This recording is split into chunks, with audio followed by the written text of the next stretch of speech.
Hi, I'm Jay with Family Handyman, and today we're going to talk about changing spark plugs on your car.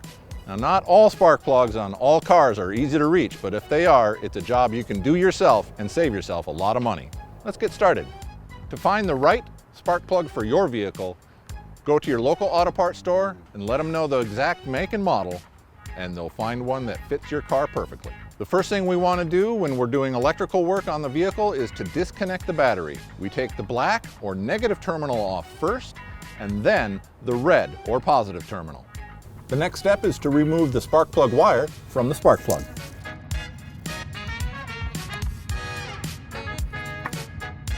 So the next step is a tip of mine that I like to use. I like to spray compressed air around the spark plug before I remove them. This removes any debris that might be sitting down there and prevents it from falling into the cylinder after I've removed the spark plug. Now, if you don't have an air compressor, a little can of compressed air works perfectly.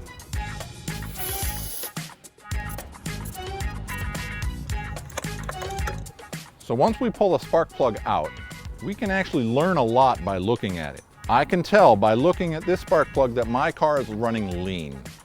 And I've also got a very large gap here, so I'm running very inefficiently. It's a good thing I'm changing my spark plugs today. Now, speaking of gaps, this is a spark plug gap tool, and we use it to make sure the space in between the electrode is just right. Most companies will say they pre-gap their spark plugs perfectly, but as I can tell right here, this one is far from it, so we've got to gap it ourselves. So before we put the new spark plug back in, we want to put a little anti-seize lubricant on the threads. So next time when you go to remove these, they come out nice and easy. So now we're ready to install the new spark plug, and we want to thread it in by hand. If we use a wrench to thread it in, we might not notice the threads are crossed, and that's going to spell big trouble for us. So now we just pop it right in.